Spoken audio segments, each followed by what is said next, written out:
नमस्कार दोस्तों, स्वागत है आप सबका भद्र IAS अकेडमी में। आज का डेट है 9 मई एंड आज के क्लास में हम लोग कवर करेंगे 8 एज वेल एज 9 मई का असम ट्रिब्यून का इम्पॉर्टेंट करंट अफेयर्स। तो चलिए शुरुआत करते हैं बिना टाइम वेस्ट किए हुए। सबसे पहले हम लोग डिस्कस करेंगे फाट बिहू के बारे में डिस्कशन। नाउ यहाँ पे क्लियरली लिखा हुआ है लखीमपुर के ढकुआ खाना में, yes, Phat Bihu is going to commence from कल, दैट इज़ मई 10। तो बेसिकली ये मई 10 से लेकर मई 12 तक ये फाट बिहू का सेलिब्रेशन किया जाएगा। कहाँ पे? In the bank of river Sharikoria, right. So basically इसका सिग्निफिकेंस की अगर बात करें, अनडाउटेडली असम के कल्चरल आइडेंटिटी का ये एक बहुत ही इंपॉर्टेंट पार्ट है और ढकुआ खाना के जो कम्युनिटी है उनका ये बहुत ही बड़ा प्राइड है। बेसिकली बोला जाए दैट इसमें अलग अलग का प्रिपरेशन कैरी फॉरवर्ड किया जाता है। दैट इज़ बोला जा रहा है दैट एक सेलिब्रेशन कमिटी जो है वो एक्टिवली प्रिपेयर करती है टू इंश्योर दैट इस ढकुआ खाना कम्युनिटी के जो ट्रेडिशनल कस्टम्स है उसको ग्लोरीफाई किया जा सके by celebrating various events during this festival. In fact Ahom lexicon के तहत क्लियरली ये भी बोला गया है दैट ये जो फाट बिहू है ना, इसका जो टर्म है पहला फाटा, right, what does it mean? It mean that trader assemble for trade and for payment of duty. तो पास्ट में बेसिकली जब भी ट्रेडर्स असेंबल करते थे ट्रेड के लिए और ड्यूटीज़ का पेमेंट करने के लिए, तो उसी इवेंट को फाटा बोला जाता था, राइट। और उसी से आया फाट बिहू। इसमें various set of events carry forward किए जाएंगे, जैसे फ्लैग होइस्टिंग सेरेमनी, स्मृति तर्पण इवेंट भी कैरी फॉरवर्ड किया जाएगा जो कि एक ओपनिंग सेरेमनी होगा बेसिकली, ठीक है। उसके बाद तोका Bihu competition, teenager Bihu competitions होंगे और कोपोऊ फूल प्लांटेशन ड्राइव भी किया जाएगा जहां पर बहुत सारे प्लांटेशन एक्टिविटीज़ की जाएंगी। और फाइनली एक बहुत ही इंपॉर्टेंट एनुअल पब्लिकेशन जिसको हम लोग कहते हैं बिहुआन, है ना। ये एक फोक फेस्टिवल माउथपीस है जिसको इस दौरान रिलीज भी किया जाएगा, राइट। सो ये कुछ इवेंट्स थे जो क्या फाट बिहू के रिलेटेड हमारे न्यूज़ में थे and since this is a part of cultural aspect, so yes, for APSC exam it is very very important. चलो नेक्स्ट डिस्कस करते हैं असम ट्रिब्यून का विलफुल नेग्लिजेंस। ये कल के आर्टिकल का एक बहुत इंपॉर्टेंट पार्ट है। बेसिकली सुप्रीम कोर्ट ने ऑब्जर्व किया था दैट देखो NGT जो है अपने पार्ट में एक विलफुल नेग्लिजेंस किया है। दैट इज NGT ने अलाउ कर दिया है construction of a green field airport project. कहाँ पर? डोलो टी स्टेट में, जिसके कारण बहुत ज़्यादा हमको इन्वायरमेंटल डिग्रेडेशंस के ऊपर कंसर्न्स देखे जा रहे हैं। इसीलिए ये आर्टिकल भी दिया गया है। Now location and impact clearly बोला गया है दैट ये जो प्रपोज्ड एयरपोर्ट है डोलो टी स्टेट में, ये कहीं ना कहीं 41 लाख टी बुशेस को रिप्लेस करेगी एंड द सराउंडिंग ग्रीनरी को ख़त्म कर सकती है ना।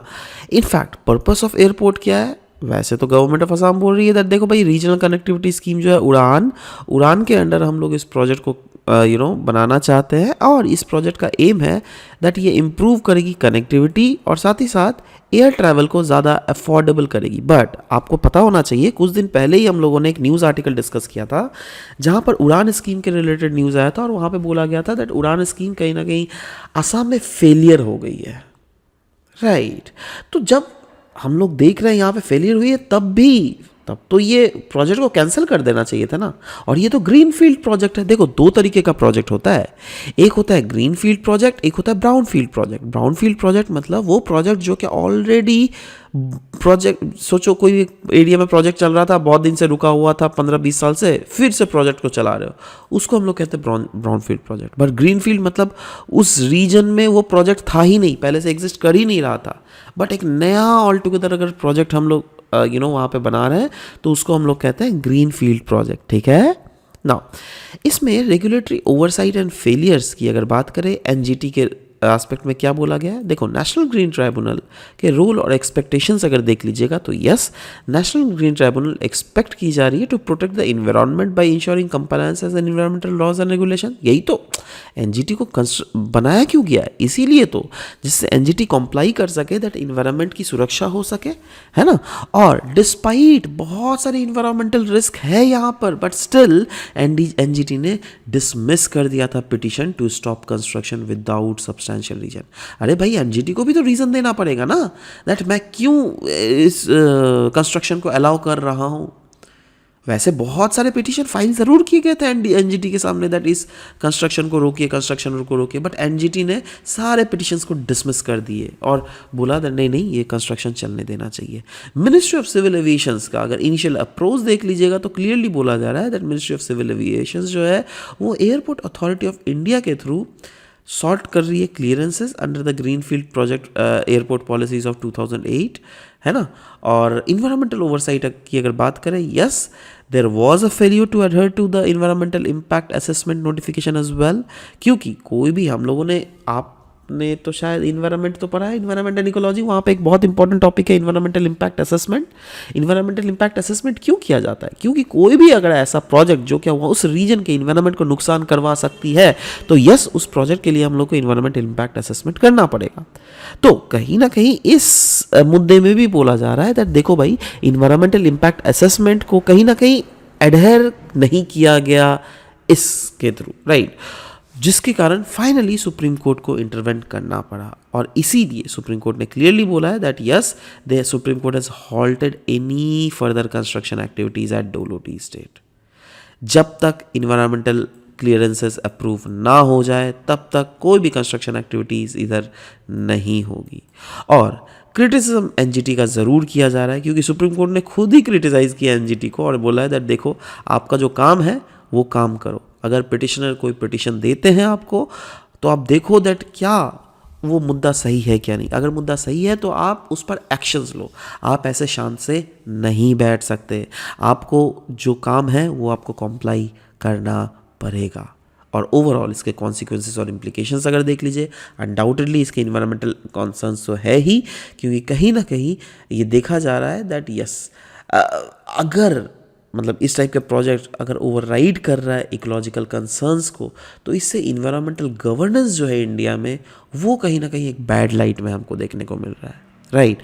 और लीगल एंड रेगुलेटरी फ्रेमवर्क की अगर बात करें तो यस ये केस जो है हाईलाइट कर रहा है the need of stringent enforcement of environmental laws हमारे देश में, क्योंकि ऐसा देखा जा रहा है जब इस रीजन में ऐसा हो रहा है, मतलब इंडिया के डिफरेंट अदर पार्ट्स में भी शायद ऐसे बहुत सारे प्रोजेक्ट्स हैं जो क्या बिना इन्वायरमेंटल क्लियरेंसेस के आगे बढ़ जा रहा है। अब देखो इस प्रोजेक्ट में तो सुप्रीम कोर्ट ने इंटरफेयर कर दिया, but is it possible that हमारे इतना बड़ा जो देश है हर एक प्रोजेक्ट में सुप्रीम कोर्ट इंटरफेयर कर पाए, राइट। ये सब कुछ सोचना की हमें बहुत ज़्यादा ज़रूरत है। नेक्स्ट हम लोग बात करेंगे पुअर रिप्रेजेंटेशन के रिलेटेड। असम ट्रिब्यून का ये आर्टिकल था जहाँ पे बोला गया है दैट देखो in spite of the fact that हम लोगों ने हमारे देश में 1 रिजर्वेशन बिल लाया है ना, और जब ये बिल आया था तब तो बहुत ह्यू क्राई हुआ था बिल के बारे में, बट अगर देख लोगे लोकसभा पोल्स के समय में ओवरऑल देखो ओवरऑल वुमेन का रिप्रेजेंटेशन इन असम वो कहीं ना कहीं बहुत ही ज़्यादा पुअर है।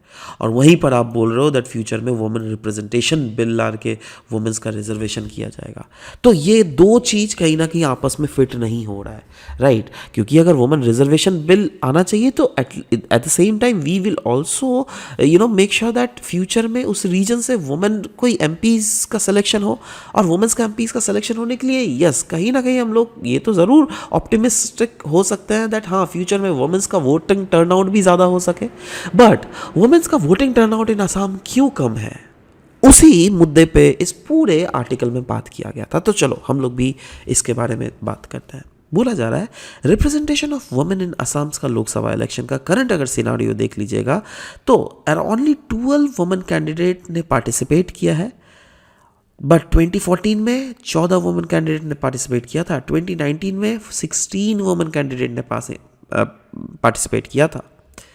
मेजर पार्टीज़ के कॉन्ट्रीब्यूशंस अगर देख लीजिएगा तो सबसे बड़ी पार्टी जो रूलिंग बीजेपी पार्टी, उन्होंने नॉमिनेट किया सिर्फ और सिर्फ 1 फीमेल कैंडिडेट, कांग्रेस ने 2 किया है।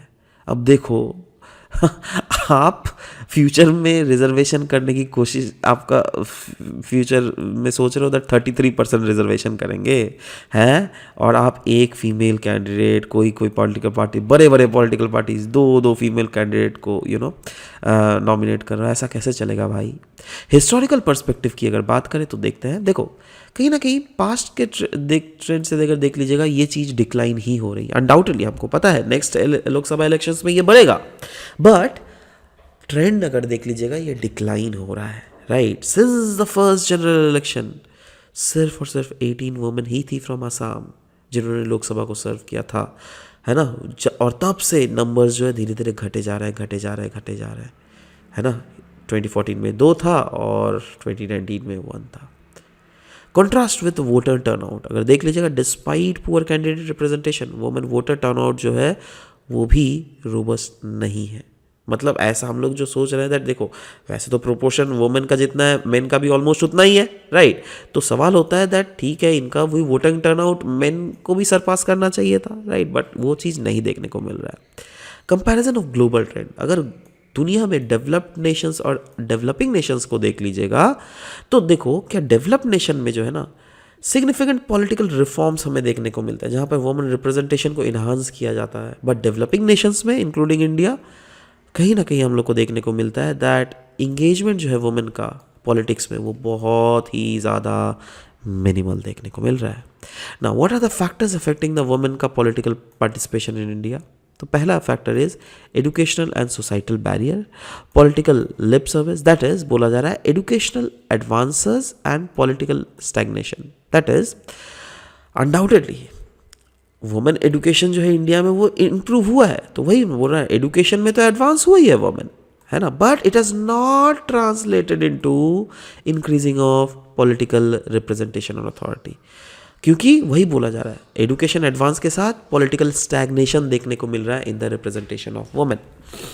स्ट्रक्चरल अगर चैलेंजेस देख लीजिएगा, यस बोला जा रहा है दैट अभी भी इंस्टीट्यूशनल हर्डल्स, सोसाइटल हर्डल्स देखे जा रहे हैं वुमेन पार्टिसिपेशंस में, है ना। तो what is political lip service, ये क्या है यहाँ पर। देखो बोला जा रहा है दैट पॉलिटिकल पार्टीज जो है ना वो सिर्फ बोलती है करती नहीं है, वही बोल रहा है लिप सर्विस देने को ये लोग माहिर है ना। तो बट पॉलिटिकल पार्टीज के द्वारा एक्शंस अगर देख लीजिएगा ये काफ़ी इनसफिशिएंट है। बोला जा रहा है despite vocal support for women's empowerment political parties fail to nominate sufficient members of women candidate. Vocal support तो देती है वुमेन एम्पावरमेंट को, अरे भाई वोकल सपोर्ट देने से नहीं होगा ना, ग्राउंड लेवल में उसको आपको प्रूव भी करना तो पड़ेगा, है ना। तो वही है, आप नॉमिनेट क्यों नहीं कर रहे, आप ज़्यादा से ज़्यादा वुमेन कैंडिडेट्स को नॉमिनेट कीजिए ना, है ना, तब ना लोग देखेंगे दैट हाँ यार ये पॉलिटिकल पार्टी से बोलती नहीं है, एक्चुअली ग्राउंड लेवल में करती भी है। Evidences of increase political mobilisation, एक सर्वे किया गया था जिसमें पाया गया था that there is rise in women's involvement in political activities जैसे रैलीज, कैंपेन्स, है ना। लास्ट 3 डिकेड में अगर देख लीजिएगा ये तो ज़रूर जा रहा है, बट ओवरऑल पार्टिसिपेशन लेकिन अभी भी कम है। एक्चुअली देखो रैलीज और कैंपेन्स का ये मैं सच्चाई बताऊँ आपको, क्या होता है ना दैट रैली, कोई भी पॉलिटिकल पार्टीज का जो रैलीज होता है आप देखते हैं दैट बहुत लोग उस रैली में अटेंड करते हैं, पता है बहुत समय तो उनको पैसे भी दिए जाते हैं, ऐसे भी एलिगेशंस हम लोग को सुनने में मिलते हैं, है ना। और अब एलिगेशंस किसको देंगे, पैसे किसको देंगे, अब घर का जो आदमी वो तो जॉब में गया हुआ है, राइट, उनके वुमेन्स को उठा के बोला जाता है चलो आप आ जाओ 500 रुपीज़। तो ऐसे ऐसे एलिगेशंस भी सुनने को मिलते हैं दैट पैसे देकर उन लोग को रैली में अटेंड करवाया जाता है, right. So what is the conclusion, the conclusion is there is need of genuine empowerment. Yes, अगर हम लोग को अपना हमारे डेमोक्रेसी को ट्रूली रिप्रेजेंटेटिव बनाना है तो यस हम लोग को we must include women in political progress, not just voters but as a leaders and decision makers. और जो भी बैरियर्स है उनको हमको ओवरकम करने की ज़रूरत है, दैट इज़ हमको एड्रेस करना पड़ेगा all the deep rooted institutional and societal challenges which is very very crucial for enhancing the women participation. ठीक है, इसी से हम लोग बोल सकते हैं दैट फ्यूचर में आने वाले समय में वुमेन एम्पावर्ड होंगी। आज का एक आसाम ट्रिब्यून का बहुत ही इंपॉर्टेंट आर्टिकल है, और बहुत ही इंपॉर्टेंट आर्टिकल इसलिए है क्योंकि आपके सिलेबस में तो गवर्नेंस क्लियरली दिया हुआ है ना। और देखो ये आर्टिकल भी देखो, governance challenges in north east. अब बताओ इससे खूबसूरत आर्टिकल आपको कभी मिल सकता है कहीं पर? नहीं, राइट। तो वही बोला गया यहाँ पर दैट अनडाउटेडली देखो ये जो नॉर्थ ईस्ट रीजन है ना, रीजन अगर देख लो जाए बहुत ही ज़्यादा हर एक सेक्टर में रिच है, बट एडमिनिस्ट्रेटिव और पॉलिसी इशूज़ यहाँ पे बहुत ज़्यादा हमें देखने को मिल रहा है। Undoubtedly north east region comprises of these 8 states, we know that. और कैरेक्टरिस्टिक्स अगर ओवरऑल इन 8 स्टेट्स का देख लीजिएगा, these 8 states are filled of rich in tradition, languages, cultural heritage की बात करें। बट एक बहुत बड़ा जो इशू इस रीजन के द्वारा फेस किया जा रहा है वो है दैट इसका एडमिनिस्ट्रेशन जो है काफ़ी ज़्यादा कॉम्प्लेक्स है। Policy and socio economic challenges यहाँ पे हम लोग को बहुत ज़्यादा देखने को मिल रहा है। So what are the cultural and administrative complexities? Let's see them one by one. सबसे पहले तो इंसर्जेंसी एंड सिक्योरिटी की अगर बात करें, यस, असम, मणिपुर, नागालैंड, ये इस रीजन में कहीं ना कहीं इंस्टेबिलिटीज बहुत ज़्यादा है। दैट इज़ जिसके कारण रीजनल स्टेबिलिटी और इकोनॉमिक प्रोग्रेस इस रीजन में ज़्यादा हमें नहीं देखने को मिल रहा है। एथनिक डाइवर्सिटी की अगर बात करें, यस, ये रीजन जो है it is full of ethnic groups जो क्या अपने अपने यूनिक गवर्नेंस और सोशल कोहेशन चैलेंजेस फेस कर रहा है ना। सोचो कोई एक पर्टिकुलर ट्राइबल ग्रुप है, अब tribal group, these are tribal group मतलब क्या, द ग्रुप्स जो क्या काफ़ी ज़्यादा प्रिमिटिव होंगी। प्रिमिटिव मतलब पुराने सोच की होंगी। पुराने सोच मतलब क्या, they can directly absorb the Indian Constitution के directives, no, right? Undoubtedly overall Indian Constitution के directive में ही चल रही है, but क्या होता है ना, उनके रीजनल भी कुछ कुछ कानून होते हैं, है ना।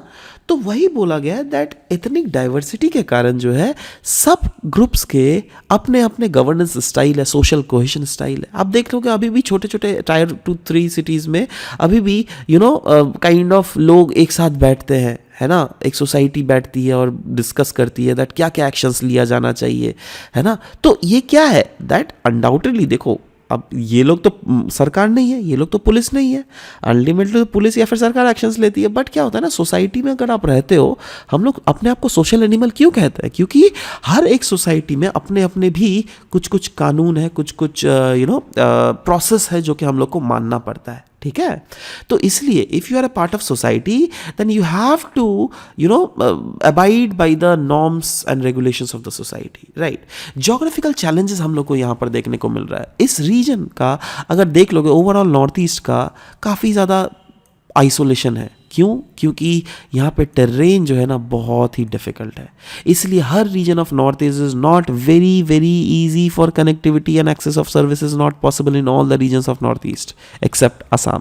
क्योंकि असम अगर देख लोगे यस कनेक्टेड है वेस्ट बंगाल के थ्रू, डायरेक्टली आप एंट्री कर सकते हो प्लेन रीजन्स में, बट और डिफरेंट अदर पार्ट्स ऑफ अगर नॉर्थ ईस्ट में चले जाओगे तो काफ़ी ज़्यादा माउंटेनियस रीजन है। तो इसीलिए बोला गया दैट ये रीजन जो है यहाँ पर जोग्राफिकल चैलेंजेस भी देखने को मिल रहा है। यही नहीं, इकोनॉमिक लैग भी है, that is compare to other regions. अगर देख लीजिएगा north east India, yes, industrialisation देख लीजिए, इंफ्रास्ट्रक्चर देख लीजिए या इन्वेस्टमेंट देख लीजिए, सब तरफ से नॉर्थ ईस्ट इंडिया पीछे है।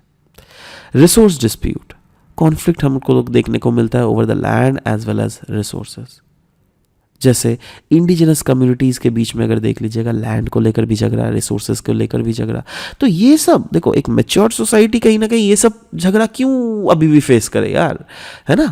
तो ये सब झगड़ा तो आप देखो ना, गुजरात में नहीं होता है, कहाँ होगा, महाराष्ट्र में तो नहीं होता है, राइट, अब तमिलनाडु में तो नहीं होता, क्योंकि वहाँ पे सरकार है, गवर्नमेंट है और गवर्नमेंट चीज़ों को रेगुलेट करती है। बट यहाँ पर क्या है ना, मैंने बोला ना दैट गवर्नमेंट तो है, बट गवर्नमेंट के अंडर कहीं ना कहीं जो ये रीजनल जो कम्युनिटी गवर्नेंस जो है ना वो बहुत ज़्यादा है। कम्युनिटी गवर्नेंस मतलब हर एक अलग अलग कम्युनिटीज़ के अलग अलग गवर्नेंस स्टाइल्स होते हैं, वो सब।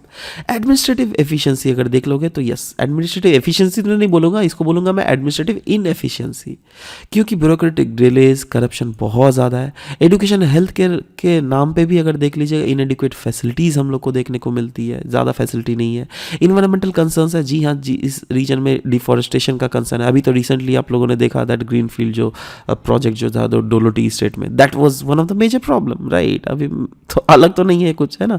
पॉलिटिकल रिप्रेजेंटेशन अगर देख लीजिएगा, कुछ कुछ ऐसे कम्युनिटीज़ है जो कि अभी भी फील करते हैं दैट उनको रिप्रेजेंट प्रॉपरली नहीं मिल रहा है।